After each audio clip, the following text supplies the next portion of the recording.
할렐루야. 네, 주님의 사랑과 은총이 함께 하시길 예수님의 이름으로 축원합니다.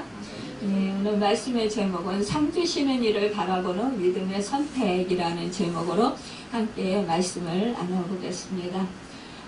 김연아의 에세이집, 김연아의 7분 드라마에 나온 그런 메시지에 보면은요, 그가 운동할 때에 훈련을 하다 보면은 늘 한계가 온다고 했습니다. 근육이 터져버릴 것 같은 순간이 있었고요. 또 숨이 턱까지 차오르는 순간과 주저앉아버리고 싶은 순간, 이러한 순간이 오면 가슴속에서 뭔가 말을 걸어온대요. 그런데 이 걸어오는 그 말이 무엇이냐면, 이 정도는 됐어. 다음에 하자. 이 정도면 충분해. 하는 이러한 속삭임이 들려온다라는 것입니다. 이런 유혹에 모든 것을 포기해버리고 싶을 때도 있었지만, 이때 문득 포기하면 안 한 것과 다를 바 없다라는 생각을 하게 되고, 그때, 그래. 99도까지 열심히 온도를 올려놓아도 마지막 1도를 넘기지 못하면 영원히 물은 끓지 않는데, 물이 끓게 하는 건 바로 1도야. 그러니까 1도같이 포기하고 싶은 바로 그 1분을 참아내는 것이 중요한 것이야.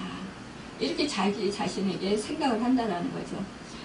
이 순간을 넘어야 그 다음 문이 열리고, 그래야 내가 원하는 세상으로 갈 수 있어. 때로는 너무 힘들어서 내 기대치를 낮추고 싶기도 했고, 다가온 기회를 모른 척 외면하고 싶기도 했지만, 그러나 결코 그럴 수가 없었다라는 거예요. 하겠다고 마음먹은 거 꼭 해야 하는 완벽주의자 같은 성격 탓도 있었지만, 그러나 그 차이를 일찍 알아버렸기 때문이라는 것입니다. 무슨 차이? 99도와 100도 차이를. 늘 열심히 노력해놓고 마지막 순간에 포기해서 모든 것을 제로로 만들어버리기는 싫었다는 거죠. 세상에서 가장 힘들고 중요한 것, 마지막 1분이다. 그 한계의 순간이 아닐까. 어느 순간 나의 경쟁 상대는 누가 아니라, 다른 누가 아니라 바로 나라는 생각이 들기 시작했다는 거예요. 무엇이냐? 먹고 싶은 걸 모조리 먹어버리고 싶은 나. 조금 더 자고 싶은 나. 아무 친구들과 자유로운 시간을 보내고 싶은 나. 아무 간섭도 안 받고 놀러 다니고 싶은 나. 하루라도 연습 좀 안 했으면 하는 나. 내가 극복하고 이겨내야 할 대상은 바로 나이다. 이렇게 깨달았다는 거죠. 여러분, 그렇습니다. 가장 극복하기 힘든 대상, 이기기 힘든 대상은 바로 그 누구도 아닌 나 자신이라는 것입니다. 김연아 선수는요, 금메달을 따기 위해서 끊임없이 자기와의 싸움을 치열하게 하지 않으면 안 되었던 거예요. 여러분, 우리가요, 이 세상에서 어떠한 일을 하려고 할 때 사실상 그 어떠한 환경보다도 가장 극복하기 힘든 것은 바로 나 자신과의 싸움인 것 같습니다. 우리가 이런 핑계 저런 핑계를 많이 대요. 하지만 결국은 모든 것은 내 자신에게 달려있다는 것을 우리가 뒤돌아보면 알 수 있습니다. 자신을 통제하고 절제하는 것 참으로 가장 힘들지만, 그러나 승리의 면류관을 쓰기 위해서 이 과정이 반드시 필요하다는 것입니다. 우리가 무엇인가를 얻고자 한다면 그것을 얻기 위해서 우리는 어떠한 희생을 감수해야 되는 거예요. 사실상 희생이 없이는 그 어떠한 것도 그냥 하늘에서 뚝 떨어지지 않습니다. 결국은 내가 얼마만큼 노력했느냐, 얼마만큼 연습했느냐, 얼마만큼 내가 훈련을 했느냐, 내가 얼마만큼 열심히 했느냐에 따라서 그 결과물이 나에게 주어지는 것을 볼 수 있습니다. 내가 또한 그 목표를 정할 때요, 어떠한 정말 선한 것, 유익한 것, 좋은 것을 우리가 결과물을 목표로 정해야지, 어떤 사람들은 결과물을, 목표를 안 좋은 것으로 그렇게 정하는 사람들이 있어요. 그 사람들은 뭐예요? 헛된 잘못된 것, 자기 인생을 망하게 하는 것, 그런 것을 목표로 정해서 노력했기 때문에 그 인생이 나쁜 열매를 맺게 되고 결국은 망하는 것을 보게 됩니다. 자기도 망하고 옆에 사람들도 망하게 한다는 거예요. 하지만 우리가 참으로 이 목표를 아주 선하고 좋은 것, 또 영원한 것에 우리가 목표를 둔다면 나도 살리고 남을 살리고 또 남에게 유익을 주고 나에게도 유익이 있는 것을 우리가 선한 목표를 가지고 생활을 한다면 우리는 열심히 그 연습하고 훈련한 만큼 그 성과를 거두게 되고 나도 축복을 받고 결국은 내 주변 사람들도 행복하게 해줄 수 있다라는 그 아름다운 결과물을 얻을 수 있다라는 것입니다. 여러분, 세상 사람들은 사실상 자기와 자기 가족을 이롭게 하기 위해서 대부분 많은 사람들이 그 목표를 가지고 열심히 그것을 위해서 살아가는 것을 보게 됩니다. 하지만 우리 하나님의 자녀들은 우리는 하늘의 시민권을 가지고 있는 자들로서 우리는 하나님의 뜻에 합당하고 하나님이 기뻐하시는 그 하늘의 것을 얻고자 우리는 그것에 하나님의 마음을 기쁘게 해드리고 하나님께 영광 돌리고자 하는 그 목표를 가지고 표대를 향하여 달려가는 인생의 경주자들입니다. 고린도전서 9장 25절에 보면 이기기를 다투는 자마다 모든 일에 절제하나니 그들은 썩을 승리자의 간을 얻고자 하되 우리는 썩지 아니할 것을 얻고자 하노라, 이렇게 말씀하고 있습니다. 여러분, 우리가 이 세상뿐만이 아니라 영원한 세상에서 우리는 승리의 관을 얻고자 하는 것입니다.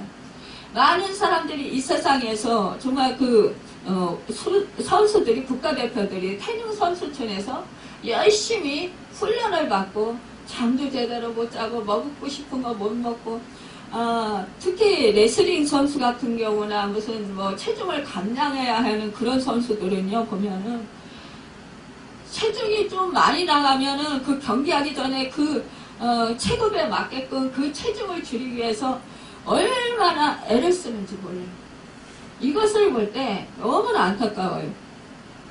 우리가 참으로 연예인 중에서도 자기가 맡은 그 배역에 따라서 어떤 사람은 체중이 많이 나가면 체중을 줄이기 위해서 엄청 고생을 하고 운동을 하고 밤잠을 못 자면서 그렇게 먹을 것을 못 먹고 고생하는 사람을 보게 돼요. 또 어떤 사람은 또 그 배역이 또 체중이 많이 나가는 그런 배역을 맡았다. 그러면 막 열심히 막 먹고 막 계속 살찌게 하기 위해서 애쓰는 그런 것을 보게 됩니다. 그러면서 그 배역에 맞게 자기를 만들어가는 거예요. 연습을 하는 거예요. 우리가 제가 이제 잠깐 유튜브를 보게 됐는데 나홀로 집에 그 주인공 있잖아요. 얼마나 귀엽고 그래요. 그런데 깜찍하잖아요. 근데 이 아빠가 이 매니저가 돼가지고 이제 인기가 막 너무너무 가난했대요. 예전에 마이클 잭슨도 너무나 가난했는데 너무나 가난하고 먹고 살기가 힘들었다는 식구는 많고, 그런데 예전에 아빠가 연예인 활동을 했었는데 이 아들이 이제 먹고 살기 위해서 아역 배우를 시킨 거예요, 아들을. 근데 정말 얘가 탁월한 그런 재능이 있는 것을 이 PD가 보고는 얘를 정말 얘가 주인공이 되는 어떠한 그런 작품을 하나 해야 되겠다, 이렇게 결정을 했다는 거죠. 그래서 얘를 위해서, 그 아이를 위해서 나홀로 집에를 그거를 영화를 제작을 하게 된 거예요. 근데 이게 처음에는 별로 인기가 없었는데 시간이 지나면서 폭발적인 인기를 누리게 된 거예요. 그래서 1탄, 2탄, 뭐 3탄 뭐 이렇게 계속 아울렛 지배가 이어졌다라는 거죠. 그러면서 이제 엄청난 부를 누리게 되고 여기저기서 막 뭐 이렇게 뭐 광고가 막 들어오고 또 이제 일거리가 막 들어오고 배역들이 막 들어오고 이러니까 엄청난 돈을 모으게 된 거예요. 그래서 돈을 벌게 되니까 이 아빠가요, 이 돈의 욕심, 이 아들을 너무 마구잡이로 막 가리지 않고 일거리를 이렇게 만든 거예요. 그러니까 이 아이는 자기 생활이 없는 거예요. 전혀. 그냥 그 일을만 하러 다니는 거예요, 아빠. 그러다 보니까 자기 인생이 너무 지치고 힘들어서 얘가 아빠 이제 일을 안 하고 싶은 거죠. 자기 친구들하고 자기도 놀고 싶고 한계가 없는 거예요. 그런데 이 아이가 그 배역을 맡을 때마다 이 아빠가 너무 돈에 욕심이 생겨가지고 이 배역을 가리지 않고 이 배역을 맡아오는 바람에 이 아이가 너무 막 잔인한 나홀로 집에는 얼마나 아이가 천진하고 그렇게 그렇잖아요. 귀엽고. 그런데 그 아이를 갖다가 너무 잔인하고 사람을 많이 죽이고 이러한 배역을 맡긴 거예요. 그러니까 이 아이가 그 배역에 충실하기 위해서 사이코 짓을 이제 연습을 하다 보니까 자기도 모르게 정신이 그렇게 이상한 증상이 나타난 거예요. 그래가지고 엄청 그런 공황 상태와 너무나 고통을 많이 받았다는 거죠. 결국은 이 아빠와 가족 간에 헤어지게 됩니다.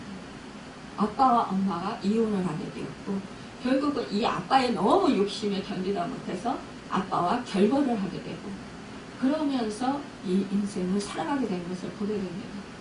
여러분, 우리가요, 사람이요, 이렇게 이 세상의 것에 너무 집착을 하다 보면은 거기에 우리가 빠져서 자기도 모르게 자기 인생을 망가뜨리는 인생을 만들고 가는 것을 보게 됩니다.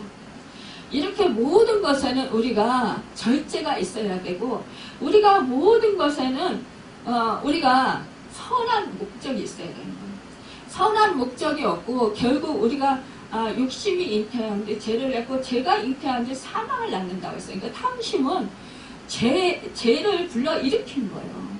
모든 것이 이 욕심이 과하면 결국은 죄가 생기고 거기에 사탄의 역사가 또한 가세하게 되면서 결국은 내 인생이 점점 타락하게 된다는 것입니다. 그런데 우리는 어떻게 돼요?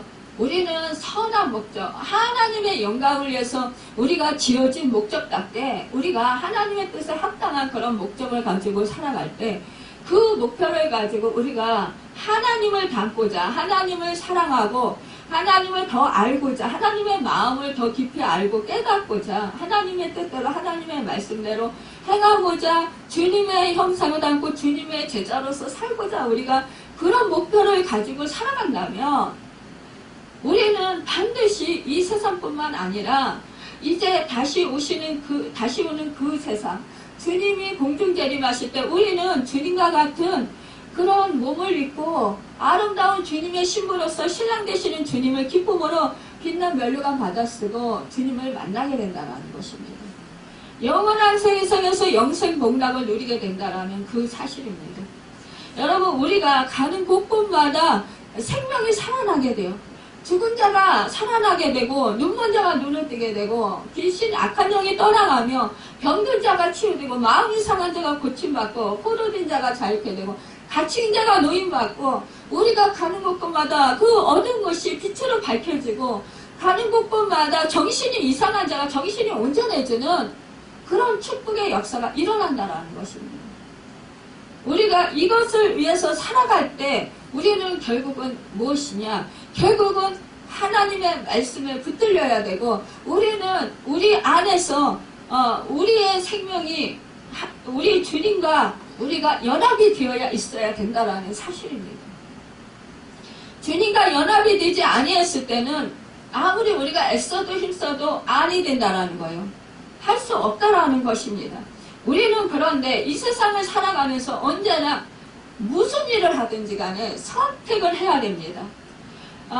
좋은 일을 할 때도 선택을 하는 거고, 우리가 나쁜 일을 해야 할 때도 나쁜 일이라고 생각될 때 우리가 하지 말아야 되는 거, 될 때, 우리가 또한 해야 될 때를 구별하고 우리가 선택해야 돼요. 분별하고 선택해야 되는 거예요. 또한 내가 나쁜 일이다 생각되어지고 하나님의 말씀에 위배되는 것이다. 그러면 우리가 결단해야 되는 것입니다. 그것을 내가 안 하기로 결단해야 되는 거예요. 여러분, 우리는 인생을 살아가면서 수시로 우리에게 다 선택권이 주어졌지만 그 선택을 내가 어떻게 사용하느냐에 따라서 내 인생을 복된 인생으로 바뀌는 인생으로 살아갈 수 있을 것이고, 그렇지 아니하면 잘못된 선택을 할 때 우리는 우리 인생이 추락하는 인생을 살아가게 될 것이라는 것입니다. 여기서 하나님의 상을 바라보고 선택을 정말 결단을 한 그런 사람이 있습니다. 우리가 너무나 잘 아는 모세입니다. 이 모세 엄마는 이 그 왕의 그 명령으로 남자아이가 태어나면 다 죽이라는 그런 명령을 받았어요. 그렇지만 그 모세의 엄마, 그 요게벳과 그 아빠는 이 아이를 숨겼습니다. 숨겨서 이 아이를 죽이지 않고 하나님께서 이 아이를 통해서 분명히 선하신 목적을 가지고 이 아이를 이 땅에 태어나게 하셨을 텐데, 이 아이를 통해서 하나님의 영광이 드러날 것이라는 걸 믿었다는 거예요. 여러분, 이 그 왕의 명령을 무수하지 아니하고 라고 했습니다. 이 부모가 왕의 명령을 무수하지 않는다. 목숨이 있더라. 왜냐? 왕의 명령을 어겼을 경우 모든 가족이 다 그 불의한 일을 당할 수 있습니다. 하지만 왕의 명령을 어겼기 때문에 이 가족이 몰살당할 수도 있는 거예요. 하지만 그럼에도 불구하고 이들은 세상 왕을 두려워한 것이 아니라 하나님을 두려워했고 하나님을 믿었다라는 거예요. 하나님을 신뢰했다라는 것입니다. 여러분, 우리가 이 세상을 살아갈 때 이렇게 세상에 그러한 일들이, 말하자면 법들이 우리를 하여금 믿음을 지키지 못하게 방해하는 일들이 너무나 많이 있습니다. 특히 우리가 그 사업을 한다든가 아니면 직장에 다니는 사람들, 자영업자들, 뭐 이런 사람들 보면은요, 밖에 나가서 활동하는 사람들은 특히 더 그럴 것입니다.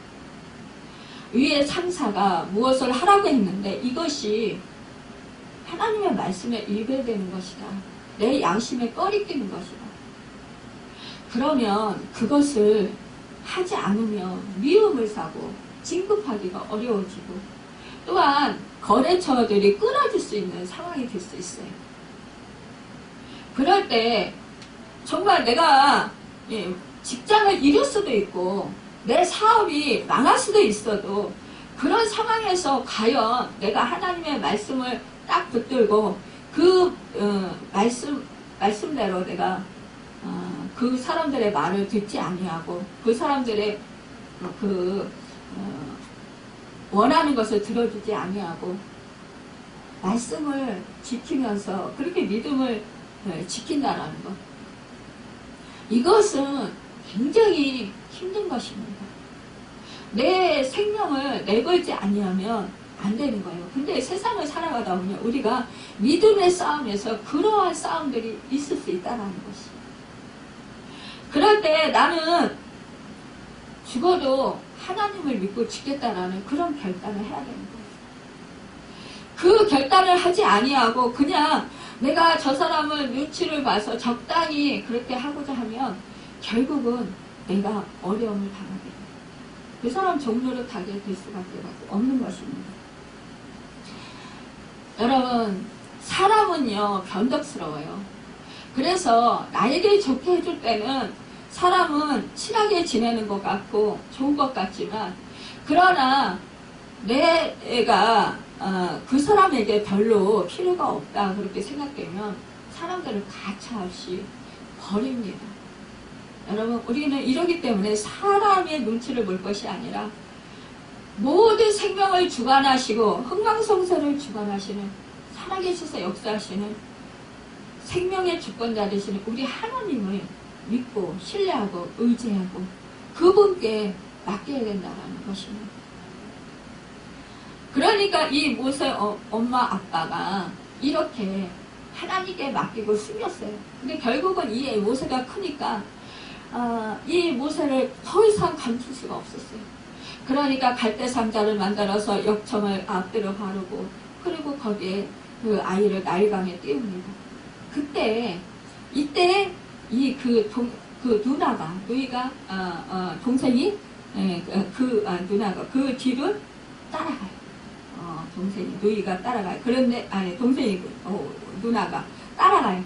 따라가는데 그때 이 바로의 공주가 나와서 목욕을 해요. 그때 그 갈대 상자를 보고 끌어내려서 그 아이를 보니까 너무나 잘생깁니다.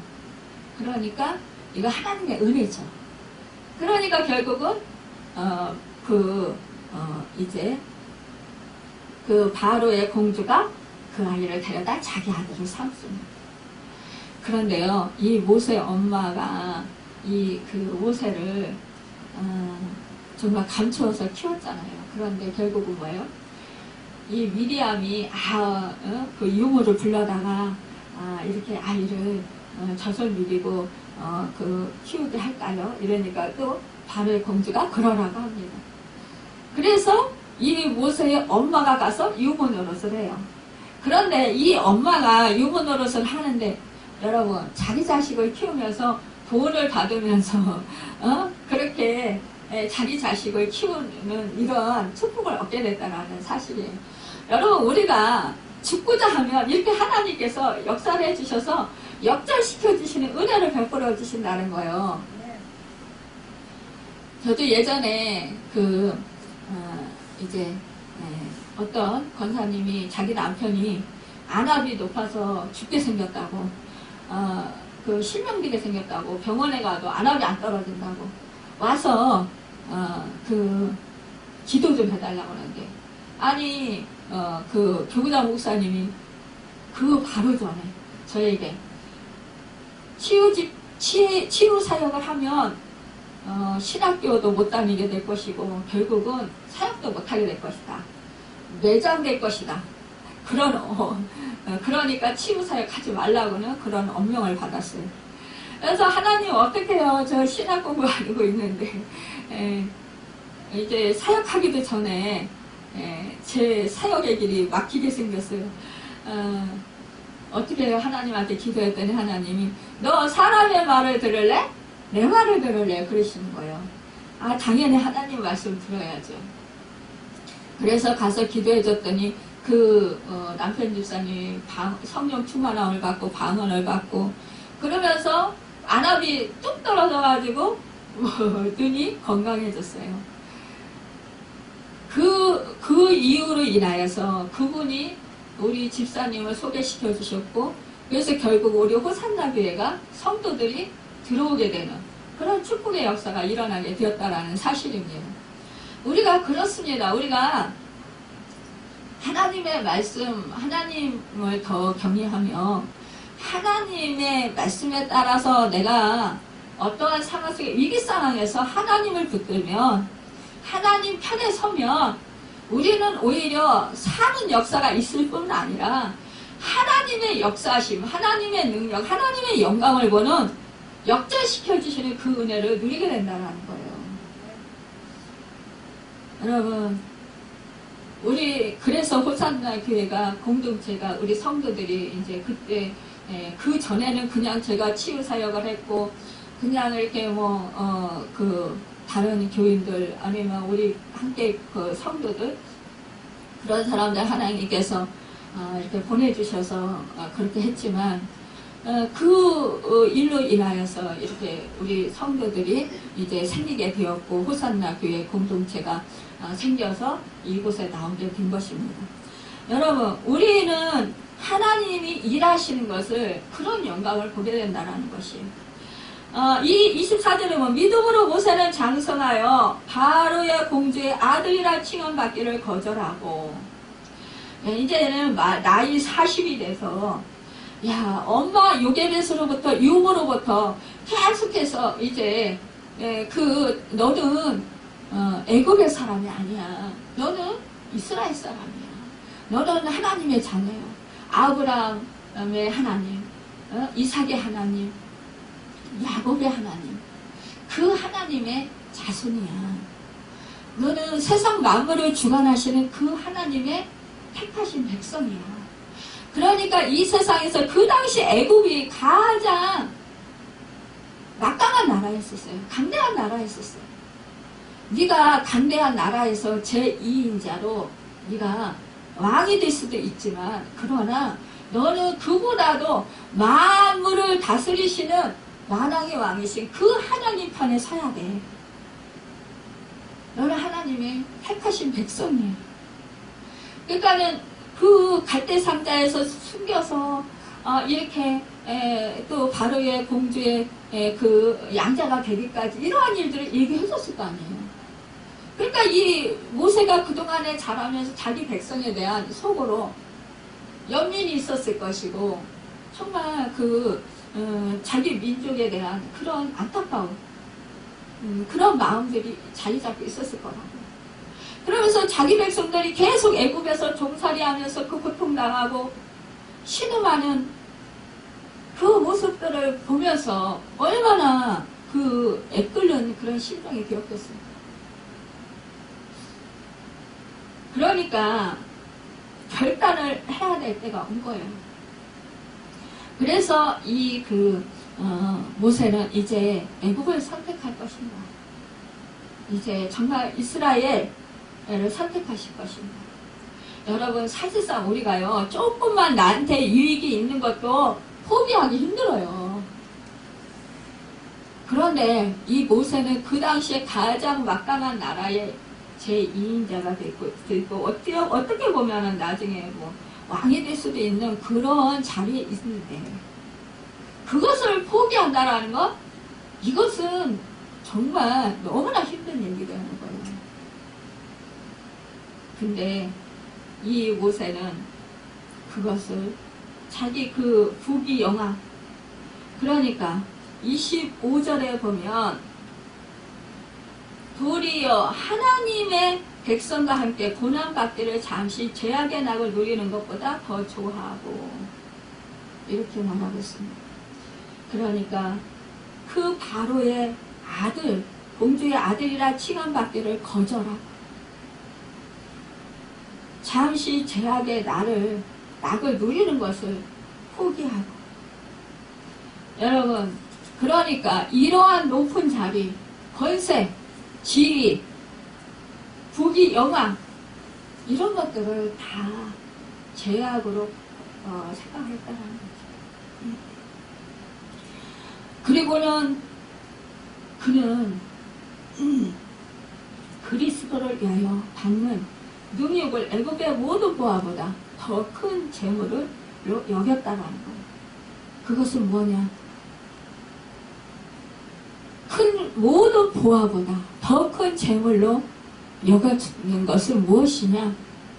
그 이스라엘 백성들과 함께 수모를 당하고 그리스도를 위하여 받는 수모를 당하는 것, 고난을 받는 것, 이 종살이하는 그 이스라엘 백성과 함께 이 이스라엘 백성을 택했다라는 거예요. 고난 받는 것을 택했다라는 거예요. 그것은 왜냐? 상 주시님을 바라보았다고 했습니다. 여러분, 여기서 오늘 본문에 있는 그리스도를 위하여 받는 능욕이라는 말씀은 그 당시에 예수 그리스도에 대해서 몰랐어요. 근데 히브리서에서 이렇게 말씀을 하고 있습니다. 그리스도를 위하여 받는 수모. 그러니까 여기서 보면은 이것은 더 나은 가치를 위해서 그 이하의 것을 거절할 수 있는 모세의 저력, 그것은 어디에서 온 것이냐? 그것은 결국은 하나님을 믿는 것, 이것을 선택했다는 거예요. 또한 그리스도가 이 땅 가운데서 오셔서 모든 인류의 죄값을 치르시고 십자가에서 죽으실 그 고난, 그 고난을 이 모세가 그 수모를 당한다는 그것을 선택했다는 것입니다. 여러분, 우리가 하나님의 약속의 말씀을 믿고 그 믿음에서 이 결단을 하는 것, 이것이 우리에게 얼마나 중요합니까? 우리가 그 다니엘서에 보면은 그 다니엘의 세 친구를 볼 수 있습니다. 다니엘의 세 친구 사드락과 메삭과 아벳느고는 느부갓네살 왕의 신상에 절하지 아니했다 해서 풀무불에 던지어지는 운명이 되었어요.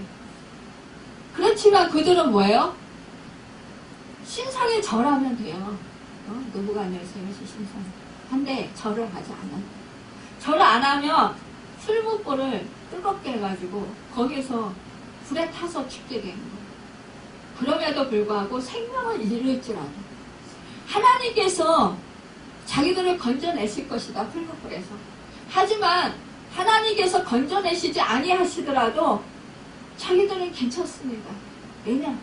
천국의 소망을 두고 있기 때문에, 하나님께 소망을 두고 있기 때문이라는 거예요. 여러분, 우리가 이렇게 하나님께 소망을 두고 있는 사람은 우리가 어떠한 죽음 앞에서도 어떠한 내가 그 불의를 당하고 어떠한 손해를 본다 할지라도 우리는 이렇게 결단하게 될 수 있다는 것입니다.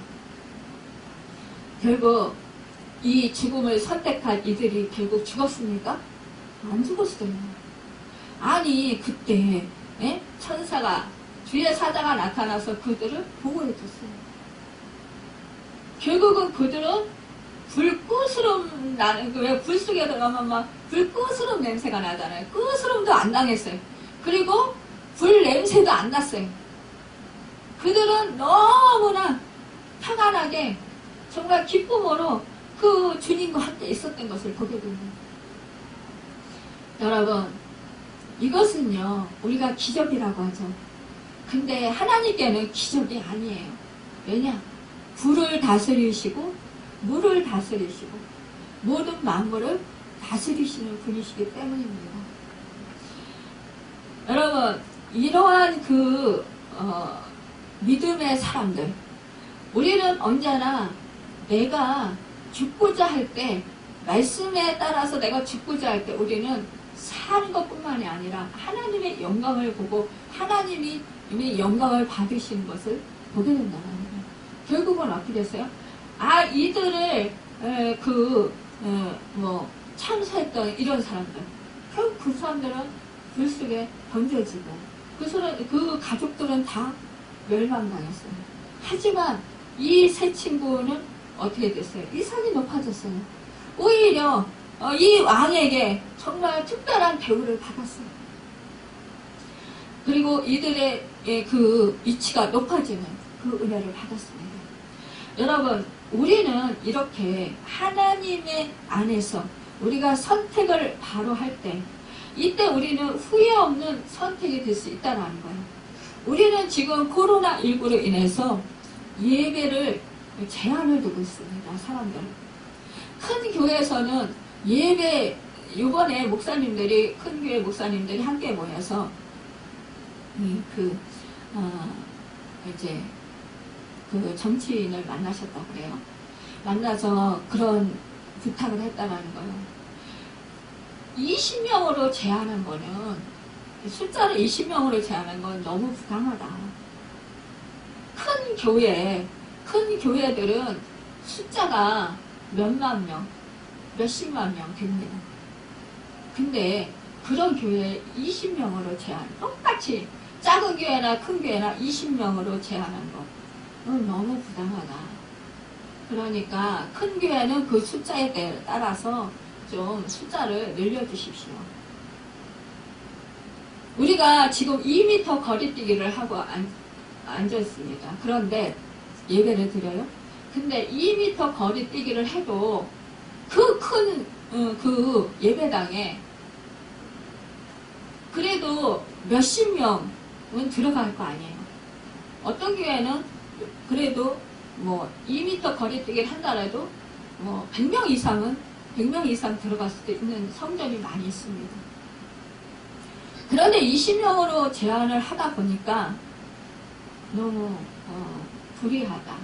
그러니까 이제 그 의견을 받은 분이 의견을 좀 이렇게 좀 참조하겠습니다. 그러면서 이렇게 했다라는 거예요. 그렇습니다. 우리가 지금 많은 사람들이 이 코로나19로 인해서 교회에 나와서 예배를 못 드리다 보니까 신앙이 내가 신앙생활을 하는 건지 모르겠어요. 이런 분들이 있더라고요. 1년 동안, 거의 1년 동안 교회에 나가지 못하고 집에서 동영상으로 예배 드리긴 하는데 제대로 잘 안 돼요. 교회에 나가서, 성전에 나가서 함께 믿음의 지체들과 함께 이렇게 예배를 드릴 때하고 너무 차이가 많이 나요. 기도 집에서 하려고 해도 기도도 성전에 나와서 예배당에 나가서 기도할 때에만 못해요. 그래서 믿음이 떨어져서 믿음 생활을 내가 제대로 하고 있나 의심스러울 때도 많이 있어요. 이렇게 말하는 분들이 있더라고요. 어떤 분들은 진정으로 매 순간 주님을 자꾸 의지하다 보니까 왜냐? 예배당에 나가서 함께 예배를 못 드리다 보니까 내가 찾아 먹어야지 안 되겠다. 그 생각이 든다라는 거죠. 위기의식을, 믿음의 위기의식을 느낀다라는 거예요. 그래서 집에서 수시로 동영상을 보고 설교 영상들을 보고 또 깨닫게 하시면 그 깨닫고 감사하고 감격하고 또 찬양 부르고 하나님께 기도하고 수시로 그렇게 하나님을 의지하다 보니까 오히려 하나님과의 나와의 관계가 더 친밀해지는 걸 느낀다. 그래서 오히려 믿음이 더 성장한 것을 느낀다. 이렇게 말씀하시는 분들이 있어요. 여러분, 제가 로렌스 형제, 그 성자라고 불리는 그 로렌스 형제의 어떻게 그 하나님의 임재 연습이라는 책을 보게 되었습니다. 그런데 거기에서 보면 로렌스 형제는요, 수도원에서 부엌일을 맡게 됐는데 부엌일을 그렇게 하기 싫었다는 거예요. 그런데 그때 어떻게 했냐? 프라이팬에 계란을 깨서 프라이 하잖아요. 근데 그거 하면서도 하나님의 사랑을 생각했다라는 거예요. 그리고 일을 하면서 늘 하나님의 사랑, 하나님의 임재하심을 느꼈다라는 거예요. 왜냐? 하나님이 그곳에 자기와 함께 하시고 계시고 하나님이 그 일을 함께 하시고 계신다. 그리고 그것을 먹는 사람, 또 그 그릇을 깨끗이 치워야 또 그 그릇을 사용하잖아요. 그것을 통해서 그 그릇을 사용하고 그 음식을 먹고 하는 사람들을 사랑하는 마음으로, 하나님 사랑하는 마음으로 그것을 생각하면서 그것을 했다라는 거예요. 그러면서 시간이 좀 이제 남잖아요. 그러면 바닥에, 그 부엌 바닥에 엎드려서 하나님의 경배했다는 거예요. 여러분, 우리가요 하나님을 사랑한다 말은 그렇게 잘해요. 그런데 하나님을 사랑한다고 하면서도 하나님을 우리가 기쁘게 해드리고 영광 돌려드리고자 하면서도 어떻게 해요? 나에게 조금 불편한 게 있으면 우리는 딱 적어요. 그리고 내가 필요할 때만 하나님을 찾을 때가 너무나 많이 있다는 거예요. 그런데 우리는 매 순간 불편할 때도, 내가 죄악 중에 있을 때도 우리는 하나님을 찾아야 되는 거예요. 우리가 내가 죄악을 지었어요. 내가 죄된 생각을 했어요.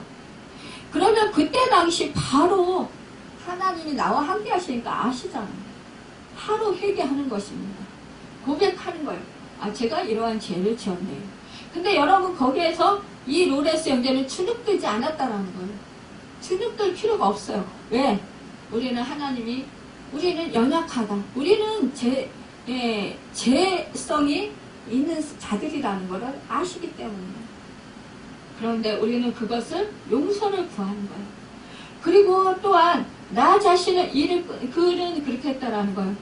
아침에 일어나서 하나님을 찾고 하나님께 감사하고 하나님께 맡기고, 또 일이 끝나면 자기가 그 일한 것에 대해서 살펴보면서 모든 일이 잘 되었으면 하나님께 감사를 드렸다라는 거예요. 혹시 흠이 발견되면 하나님의 용서를 구하고, 그러나 그는 기가 죽지 않았다라는 거예요. 그러고 나서 그 일을 좀 더 손을 본대요. 여전히 그분 안에 거한 채로 그는 그렇게 한다라는 거예요. 그러고 나서 그 일을 그 하나님과 대화를 나누는 연습을 계속 한다라는 거예요. 혹 넘어지거나 곁길로 빠졌을 때는 즉시 용서를 구하고, 살아오는 동안 한때는 그렇게 얻기 힘들었던 그분의 임재가 그렇게 연습을 하니까 말할 수 없이 쉽고 자연스럽게 하나님의 임재가 임하더라. 이렇게 말씀했습니다. 로레스 형제는 하나님의 임재를 연습하는 일이야말로 그리스도인으로 하여금 온전함에 이르고 자신을 죄에서 지켜주는 가장 쉽고 가까운 길이라고 믿었다라는 거예요. 그는 사랑하는 형제에게 편지로 믿음의 눈으로 하나님을 바라보세 이렇게 쓰고 있어요. 그분은 우리 안에 계시다네. 그러니 우리는 다른 데서 그분을 구할 필요가 없네. 만일 우리가 하나님에게서 돌아서서 인생의 사소한 것들로 우리 마음을 채운다면 그 잘못은 오직 우리 자신에게 있는 것이네. 주님께서는 인내 가운데서 우리의 연약함을 참고 견뎌주신다네. 하지만 그분의 임재를 이름으로 우리가 지불할 대가를 한번 상상해 보게나. 단번에 그리고 영원히 그분의 전적인 소유가 되세. 우리 마음과 영혼 속에 예수님을 사모하지 않는 것들이 있다면 몽땅 다 내버리세. 그렇게 하나님께 할 수 있게 해달라고 은혜를 구하세. 그리하여 자네에게 솔직히 털어놓네나 나는 며칠 뒤 주님의 은혜 가운데 그분을 뵙게 될 거라는 소망 속에 있다네. 서로를 위해 기도하세. 그는 이 편지를 쓰고 며칠 뒤 1691년 2월 12일에 소천에서 사랑하는 하나님 편에 온전히 안겼다는 것입니다. 그러니까 이렇게 하나님을 사랑하면요, 하나님의 임재를 계속 느끼고 활동하면 내가요 죽을 때를 알아요. 하나님이 나를 언제 데려가실 때를 안다라는 거예요. 그러면서 어떻게 해요? 하나님의 임재 속에서 감사하게 되는 거예요. 여러분, 오늘 본문에서 이 모세는 말하기를 하늘의 상 주심을 바라보았다고 했어요. 모세는 세상의 수많은 그런 사역 속에서도 오직 하늘의 상을 바라보는 하늘의 중심을 소유하고 있었던 것을 보게 됩니다. 여러분, 우리가 이 코로나19로 인해서 믿음 생활하기 힘들다고 하죠. 그런데 하나님과 나와의 사이를 우리는 늘 돈독하게 해야 되는 거예요. 친밀하게 해야 되는 거예요. 다른 사람과 비교하지 마세요. 다른 사람 어떤 은사를 받았다, 어떤 은혜를 받았다, 어떠한 축복을 받았다, 어떤 기도 응답을 받았다. 여러분 자꾸 비교하지 마시고 여러분 나와 하나님 관계를 생각하시라는 거예요. 나와 하나님 관계만을 생각하면서 내가 하나님과 관계에서 온전히 지금 있느냐, 아니면 내가 하나님 관계에서 지금 잘못 삐뚤어져 있느냐, 이것을 살피라는 거예요. 그래서 내가 온전치 못하면 바로 잡아야 되잖아요. 하나님의 말씀에 비추어 봤을 때 내 자신의 그 생활하는 것이 하나님의 말씀에서 떨어져 나갔다면 그것을 다시 붙잡아야 되는 거예요. 그래야 할 때 우리는 영적인 체질로 바뀐다는 거예요. 여러분, 그래야 할 때 우리는 하늘의 상을 바라볼 때 세상 일을 하면서 우리가 인내할 수 있습니다. 견딜 수 있어요. 또한 남이 뭐라고 해도 용서할 수 있습니다. 나와 함께 하시는 주님을 생각할 때 여러분 그때 어떻게 해요? 내 안에 내가 주님이 함께 하시는데 내 안에 더러운 것들을 채울 수 없잖아요. 양심에 거리끼는 것을 내가 가질 수 없잖아요. 할 수 없잖아요. 불편해서 못해요. 정말 힘들거든요. 주님이 나와 함께 하시는데, 성령이 나와 함께 하시는데 내가 말씀을 불순종하면 그렇게 불편할 수가 없어요. 잠을 못 자요. 너무 힘들어서. 차라리 몸이 고되고 내가 물질적으로 엄청 손해를 봐도 그것을 해야, 말씀대로 해야 마음이 편안하고 잠이 오고 기쁨이 생기고 행복해요. 근데 내가 물질적으로 좀 풍요하다 할지라도 내가 하고 싶은 대로 했다 할지라도 하나님 말씀에 불순종했을 때 그 오는 불편함 그거를 이기지를 못한다는 거예요. 그렇기 때문에 우리는 믿음의 사람들은 결국은 하늘의 상을 바라보면서 하나님이 나와 함께 하심에 감사하면서 기쁨으로 살아간다는 거예요. 여러분 수시로 하나님 사랑해 주셔서 감사합니다. 하나님 내가 하나님을 사랑합니다. 이렇게 고백하세요. 하나님 나를 구원해 주셔서 감사합니다. 나를 하나님 자녀 삼아 주셔서 감사합니다. 내가 죄악 중에 있을지라도 나를 버리지 아니하시고 나를 여전히 사랑해 주시고 나와 함께 하시고 나를 떠나지 않아서 감사합니다. 이렇게 하셔요. 그러면 우리 하나님이 기뻐하시고 성령의 충만함을 주실 것입니다. 여러분 내가 힘들고 어려워도 고통스러워도 이 사실을 우리의 주님은 다 아셔요. 다 모든 형편 다 아시고 내 모든 필요를 아시고 계십니다. 여러분 이 땅에서 썩어질 것, 없어질 것, 사라질 것, 일시 있다가 없어질 것 이런 것들에 연연하지 마시고 영원히 사라지지 아니하고 영원히 나에게 정말 복이 되고 영원한 생명이 되고 영원한 축복이 되고 영원한 상이 되는 그런 하나님. 여러분 제일 큰 상이 뭔지 아세요? 하나님. 하나님이 나와 함께 하십니다. 이것이 가장 큰 상이에요. 우리가 하늘에 가서 상을 받잖아요. 상을 받는데 여러분 어떤 상을 받는 게 제일 큰 상인지 아세요? 우리가 순교자의 상 그러면 우리가 어마어마할 거라고 하잖아요. 물론 하늘에는 집도 있어요. 보석으로 지은 집. 길은 우리가 그렇게 좋아하는 황금길. 바다는 유리바다. 여러분 문은 진주문. 그 집은 정말 여러 가지 보석으로 찬란하게 그렇게 단장된 그런 집이. 여러분 우리가 이 땅에서 슬픔과 아픔과 고통을 당한다 할지라도 여러분 슬픔과 아픔을 다 그렇게 위로가 넘치도록 부어주시는 그 하나님 사랑으로 부어주신다는 거. 근데 여러분 우리가 하늘나라에만 가서 그 은혜를 누리면 우리가 좀 서운하잖아요. 그쵸? 이 땅에서 나가 하나님과 함께 할 때 그 은혜를 누려요. 정말로 너무나 행복하고 평안하고 여러분 어떠한 어려움과 고통이 와도 그거를 주님이 함께 하셔서 능히 이기게 하시고 승리하게 하셔요. 그래서 하나님의 그 상을 받게 하신다는 거예요. 하나님은 언제나 실망시키지 않으십니다. 여러분 그 하나님을 믿으시길 바랍니다. 하늘에 가서 순교자의 그 상을 생각할 때 우리는 하나님과 가장 가까이 있는 것이 아마 큰 상일 것 같아요. 여러분 이것을 생각할 때 지금 나와 함께 하시는 하나님, 나와 함께 하시는 주 예수 그리스도 성령님, 그 성삼위 하나님, 그 하나님을 기뻐하시며 여러분 상주심을 바라보시는 그런 믿음의 선택의 소유자들이 되어서 올해 하나님이 함께 하심으로 말미암아 하나님을 기쁘시게 드리고 영광 돌려드리고 영화롭게 해드리고 하나님께서 우리를 통해서 영광을 받으시고 하나님 나라가 확장되고 많은 생명이 살아나며 하나님께 영광 돌려드리고 그 축복의 주인공들이 다 되시는 그 은혜가 있기를 예수님의 이름으로 축원합니다. 기도하겠습니다.